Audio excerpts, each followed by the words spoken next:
जी, अस्सलाम वालेकुम। आज हम देखेंगे कि हम इस तरह के कलरफुल बटन्स कैसे बना सकते हैं यूजिंग HTML एंड CSS। तो सबसे पहले हम जो स्ट्रक्चर बनाते हैं वो ऐसे डिज़ाइन जो मिलता है इसको हम बटन को देख के हमने अज्यूम करना है कि हमने किस तरह का स्ट्रक्चर बनाना होता है। तो अगर आप बटन्स को देखें तो हमारे लेफ्ट साइड पे एक बॉक्स है डार्कर बैकग्राउंड के साथ थोड़ा सा, और राइट साइड पे हमारा टेक्सचुअल एरिया। तो अगर हम कंसीडर करें कि हमारे बटन्स के दो सेक्शंस हैं, तो हमें लेफ्ट साइड पे आइकन चाहिए और राइट साइड पे जो है टेक्स्ट चाहिए। तो उसको हमने ये अज्यूम कर लिया। अब हमें एसेट्स इकट्ठे करने हैं कि हमें कौन कौन से एसेट्स चाहिए इसको कंप्लीट करने के लिए। सबसे पहले हमें जो एसेट चाहिए वो है आइकन्स। आइकन्स हमें मिलेंगे फॉन्ट ऑसम से। तो फॉन्ट ऑसम का जो सीडीएन लिंक है वो मैं यहाँ पर इस तरह जैसे हम स्टाइल शीट इंक्लूड कराते हैं वैसे ही सीडीएन लिंक जो है फॉन्ट ऑसम की CSS का वो मैं यहाँ पर इंक्लूड करा दूंगा। और वो यहाँ से ये जो है CSS इसमें तमाम आइकन्स मुख्तलिफ अवेलेबल हैं वो आप देख सकते हैं। और मैं ये जो सीडीएन लिंक है ये भी डिस्क्रिप्शन में ऐड कर दूंगा, और फॉन्ट ऑसम की जो वेबसाइट लिंक है वो भी मैं डिस्क्रिप्शन में ऐड कर दूंगा। आप वहाँ जाके आइकन्स मुख्तलिफ देख सकते हैं।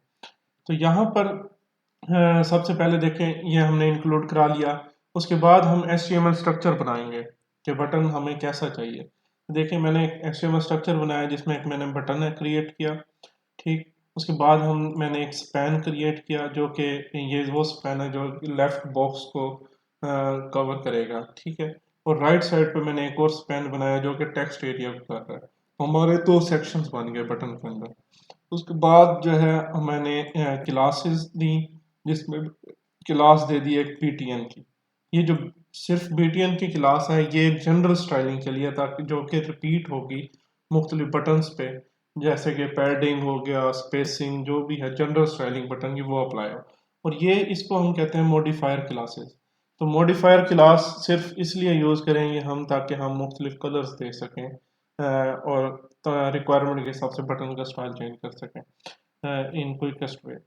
तो उसके बाद यहाँ पर BTN आइकन को मैंने इस बॉक्स को क्लास दे दी, और यहाँ पर ये जो क्लास है फा और फा चेक, ये फॉन्ट ऑसम की क्लास है जो कि ये आइकन जनरेट करके दे दिया हमें। इसी तरह फा फेसबुक। तो इस तरह का मैंने स्ट्रक्चर बना लिया। अब हम जाएंगे इसकी स्टाइलिंग पे। स्टाइलिंग कुछ इस तरह से है कि हम सबसे पहले देखें हमने क्या करना है। क्योंकि हमने मुख्तलिफ किस्म के बटन्स बनाने हैं तो हम उनके प्री जो कलर्स हैं वो CSS4 वेरिएबल्स में सेव कर लेंगे। तो इस तरह CSS4 वेरिएबल्स में हम सेव करते हैं रूट के अंदर। ठीक है, जिसमें मैंने फेसबुक का कलर, ट्विटर, लिंक्डइन, इन तमाम का कलर सेव कर लिया। उसके बाद मैं आया BTN में। BTN जनरल क्लास है जिसमें मैंने कलर वाइट दे दिया, विड्थ दे दी ताकि थोड़ी सी बढ़ जाए। और ये जो तीन स्टाइल्स हैं अपीयरेंस, बॉर्डर और बैकग्राउंड, ये तीन स्टाइल्स इसलिए नन की हैं ताकि जो ब्राउज़र डिफ़ॉल्ट स्टाइलिंग है वो अप्लाई ना हो।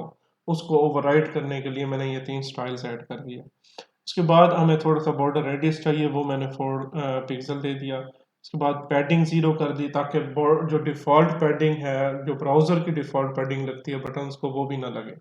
तो ये हमारा क्लीन बटन बन जाए। उसके बाद फ़ॉन्ट साइज़ 18 पिक्सल दे दिया, और उसके बाद जो थोड़ी सी स्पेसिंग इनमें रखनी है तो 10 पिक्सल मार्जिन भी दे दिया। अब यहाँ पर देखें मैंने ये दो प्रॉपर्टीज स्किप की। ये है जो कि हम फ्लेक्स यूज़ कर रहे हैं ताकि हम इजीली कंटेंट को इसके अंदर मैनेज कर सकें। तो डिस्प्ले फ्लेक्स जो प्रॉपर्टी है इसको अगर आपको नहीं समझ आई या नई प्रॉपर्टी आपके लिए तो आप कमेंट में बताएं, मैं आपको एक्सप्लेन करूंगा, या फिर आप मेरी यूट्यूब वीडियो भी देख सकते हैं। तो डिस्प्ले फ्लेक्स जो है वो यूज़ करेंगे। और align item centers, align item centers flex की प्रॉपर्टी है जो कि कंटेंट जो होता है उसके अंदर उसको वर्टिकली अलाइन करने के लिए यूज़ होती है। तो ये हमारी जनरल स्टाइलिंग हो गई। उसके बाद हमारे पास BTN आइकन आ गया। BTN आइकन जो है ये हम स्टाइल करेंगे ये वाला बॉक्स जो थोड़ा सा डार्कर शेड में नज़र आ रहा है। तो ये जो है हमने यूज़ किया। तो विड्थ 50 पिक्सल उसको दे दी, हाइट 40 पिक्सल, और जो बैकग्राउंड है उसको हमने थोड़ा सा ब्लैक विद ओपेसिटी 0.2 के साथ हमने दे दी ताकि कोई भी कलर बैकग्राउंड में है तो ये उसका डार्कर शेड नजर आए। सपोज मैंने अगर 0.4 ओपेसिटी करता हूँ मतलब 40%, तो ये और ज़्यादा डार्क हो जाएगा। तो 0.2 करता हूँ तो ये हो जाएगा। अगर मैं सिर्फ 1 कर देता हूँ तो वो ये फुल डार्क हो जाएगा, ब्लैक। तो ये हम इजीली अचीव कर सकते हैं कि ताकि जो है ना वो हमें बार बार इस डार्कर शेड की कोई वेरिएशन ना बनानी पड़े। उसी तरह बॉर्डर रेडियस में दूंगा top 0, top right 50%, bottom right 50% और बॉटम लेफ्ट जो है वो 0। तो ये हमारा एक जो है राइट साइड से सर्कल टाइप नजर आएगा। उसके बाद फिर ये वही फ्लेक्स प्रॉपर्टी, ताकि हम इसका कंटेंट जो है वो सेंटर लाइन कर सके। इसमें एक नई प्रॉपर्टी है जस्टिफाई कंटेंट। तो इस तरह लाइन आइटम वर्टिकली सेंटर करता है कंटेंट को और जस्टिफाई कंटेंट हॉरिजॉन्टली सेंटर करता है। तो हमारा आइकन जो है इस बॉक्स के बिल्कुल दरमियान में नजर आएगा।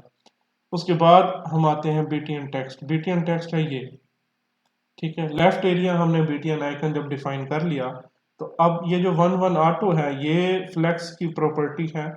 इसका मतलब ये है कि जितनी स्पेस लेफ्ट को हमने दे दी वो दे दी, बाकी रिमेनिंग तमाम स्पेस राइट साइड को दे दो। तो ये 1 1 ऑटो मींस श्रिंक भी 1, ग्रो भी 1 और बेसिस ऑटो, ठीक है। तो ये पूरा एरिया जितना भी रिमेनिंग स्पेस है वो उसको कवर कर लेगा। अब हम आते हैं उनके मॉडिफायर्स क्लासेस की तरफ। अब मॉडिफायर क्लासेस देखें, बीटीएन सक्सेस। बीटीएन सक्सेस हमने दी तो सक्सेस बटन बन गया। अगर मैं ये बीटीएन सक्सेस रिमूव करता हूँ तो फिर भी हमारा बटन एज इट इज बनेगा क्योंकि ये जनरल स्टाइल है। तो अगर मैं मॉडिफायर ऐड करता हूँ बीटीएन सक्सेस तो ये बन जाएगा। इसी तरह अब मैं एक नया बटन बनाना चाहता हूँ बीटीएन इंस्टाग्राम, तो मैं क्विकली बना सकता हूँ जब हमारा एक बेसिक स्ट्रक्चर डिफाइन हो चुका होगा। वो इस तरह कि मैं आऊँगा यहाँ पर बटन कॉपी करके पेस्ट कर दूंगा और यहाँ पर जो है सिंपली इंस्टाग्राम लिख दूंगा और यहाँ पर फा इंस्टाग्राम आइकन भी लगा दूंगा और यहाँ पर इंस्टाग्राम। ये क्विकली मेरा थर्ड बटन जो है वो बन गया इंस्टाग्राम का। अब देखें यहाँ पर कोई कलर नहीं है क्योंकि हमारी क्लास अवेलेबल नहीं। तो हमने ये वाली क्लास यहाँ पर जो है बनानी है, जो कि मैं इसी को डुप्लीकेट करूँगा और यहाँ पर लिखूँगा इंस्टाग्राम। तो इंस्टाग्राम लिख लिया और यहाँ पर मैं उसका वेरिएबल कॉल करूँगा जो हमने स्टार्ट में बनाया था ये वाला। तो यहाँ पर देखें जैसे ही मैं इंस्टाग्राम कॉल करूँगा तो ये इंस्टाग्राम का बनेगा। तो यहाँ पर हम क्विकली वेरिएबल सेव कर सकते हैं, वेरिएबल्स में वैल्यू, और फिर जब बेस स्ट्रक्चर हमारा बन जाए तो हम इजीली कंपोनेंट को रीयूज कर सकते हैं। तो उम्मीद है आपको ये ट्यूटोरियल आसानी से समझ आया होगा और ये हेल्पफुल वीडियो आपके लिए साबित होगी। अगर आपको ये वीडियो पसंद आए तो आप लाइक ज़रूर कीजिए और कमेंट्स में क्वेश्चन भी पूछ सकते हैं अगर आपका कोई क्वेश्चन है। Thank you.